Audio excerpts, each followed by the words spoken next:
High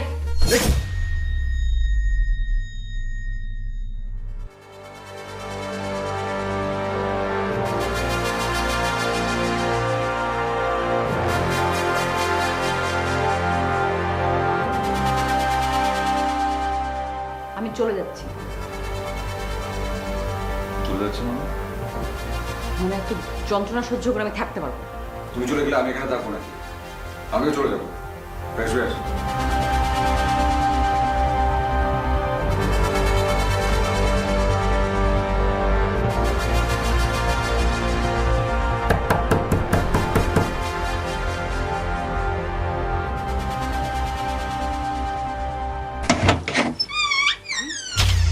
আমাদের কাছে খবর আছে আপনারা কোনো বিশেষ উদ্দেশ্য নিয়ে এখানে এসেছেন।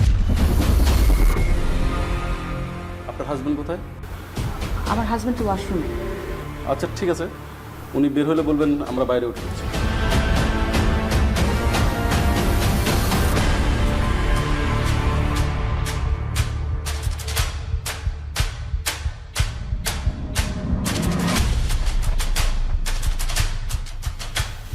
কে এসেছিল? পুলিশ। পুলিশ মানে? পুলিশ কেন আসবে? তোমাকে খুঁজতে। আমাকে খুঁজতে কেন আসবে? তাদেরকে কি জিজ্ঞেস করো না? হ্যাঁ, তোমার জন্য ওয়েট করছে বাইরে। আমি না এখনই বুঝতে পারলাম যে এত মাস বলার পরে তুমি কেন আউটিং আসনি। আর এই তো কয়েকদিন আগে হুট করে বললাম আর তুমি রাজি হয়ে গেলে। সব বোঝা শেষ হবে, এটা দেখা বাকি ছিল।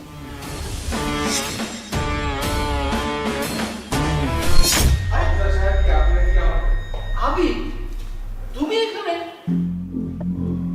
জি আমি এরকম হা করে থাকবেন, আপনার মুখের ভিতর মশা ঢুকে যেতে পারে। সমস্যাটা কি আপনার? নিজেকে কি মনে করেন আপনি একটা মানুষ? মানুষের পর্যায়ে পড়েন? হ্যাঁ, একটা অফিস চালান বলে কি পুরো দুনিয়া কিনে ফেলেছেন? কোথাও যেতে পারবে না কেউ। এখানে এসেছি, সঙ্গে সঙ্গে আপনি এখানে চলে এসেছেন। এমন না যে আপনি আমাকে দেখেননি, বুঝেননি, আপনি সবই দেখেছেন, বুঝেছেন। আপনাকেও আমি দেখেছি। আপনার জন্য একটা সপ্তাহের ছুটি পর্যন্ত কখনো আমি নিতে পারি না। বিয়ে করছি সেই কবে? একবারের জন্য কখনো বলতে পারেন যে ছুটি দেন, আমার বউকে নিয়ে আমি ঘুরতে যাই? সম্ভব ছিল না। আপনি ছুটিতে গিয়েছেন, সেই সুযোগে আমি আমার ওয়াইফকে নিয়ে এখানে আসছি, সেখানেও আপনাকে চলে আসতে হবে। কি করবেন আপনি? কি করবেন? চাকরি খেয়ে ফেলবেন আপনি আমার? চাকরি থাকবে না? দরকার নাই আপনার চাকরি। আপনার চাকরি আমি করলাম না, আপনি যা খুশি তাই করতে পারেন, কিচ্ছু দরকার নেই। খবরদার আর কোনো কিছু বলবার চেষ্টা করবেন না। এই চল। আবি, আবি, কোনো কথা বলবেন না, একটা আপনার কোনো কথা কথা শুনে আমি শুনতে চাই না। একটা কথা শুনে যাবো। বলেন। আবি, তুমি সত্যি করে বলো তো, বুকে হাত দিয়ে বলো তো, কখন আমার কাছে ছুটি চেয়েছো? চাইবো কি করে? আপনি তো খাপ করে চাকরিটা খেয়ে ফেলেন। শোনোই না স্যার। কি শুনবো আমি আর? আবি, তুমি আমার কাছে ছুটি চাওনি, ছুটি চেয়েছিল তোমার ওয়াইফ। তোমার ওয়াইফ ফোন করে আমার কাছে ছুটি চেয়েছে। আমি বুঝতে পেরেছিলাম যে তুমি আমার কাছে ছুটি যেতে অস্বস্তি বোধ করছো, তাই আমি 3 দিনের ছুটি নিজেই নিয়ে আমার ওয়াইফকে নিয়ে রিসোর্টে চলে এসেছিলাম, যাতে তুমি স্বাধীন মতো ঘুরে বেড়াতে পারো। কে জানতো যে তুমি একই রিসোর্টে চলে আসবে? এটাকে আমি কল্পনা করতে পেরেছিলাম। আপনি সাথে গার্লফ্রেন্ড নিয়ে এসেছেন, কিন্তু তারপরে তো আমরা কেউ কিছু। গার্লফ্রেন্ড আমার ওয়াইফ। আরে সরি স্যার, আসলে ও আপনাকে ভুল বুঝেছিল। আর আপনাকে অনেক অনেক থ্যাঙ্কস। আপনি ছুটি না দিলে হয়তো আমরা এখানে আসতে পারতাম না। আর এক্সট্রিমলি সরি, বুঝতে পারিনি যে ব্যাপারটা এরকম ঘোলাটে হয়ে যায়। আহা, এরকম বলছো কেন? তোমার জন্যই ও সাহস করে ওর অধিকারের কথাটা বলতে পারে।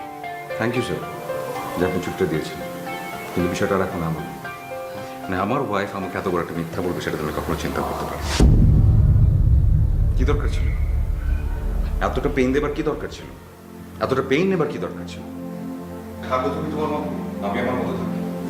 আবি, আবি শোনো, সরি। এখন সরি বলছো? এত কিছুর পরে, মানে বিয়ের পর প্রথমবার হানিমুন এত কষ্ট করে অ্যারেঞ্জ করে আসা, আর এত সব কিছু তুমি করলে। একটা বারের জন্য বললেও তো পারতে, আমি তো স্বস্তিতে থাকতে পারতাম।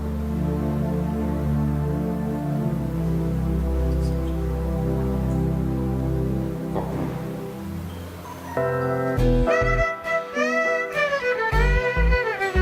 এখন কি দুজন একসঙ্গে ঘুরতে যেতে পারে? বোরকা ছাড়া। অবশ্যই বোরকা ছাড়া। বস, বোরকা ছাড়া গেলাম। All the best. চলো।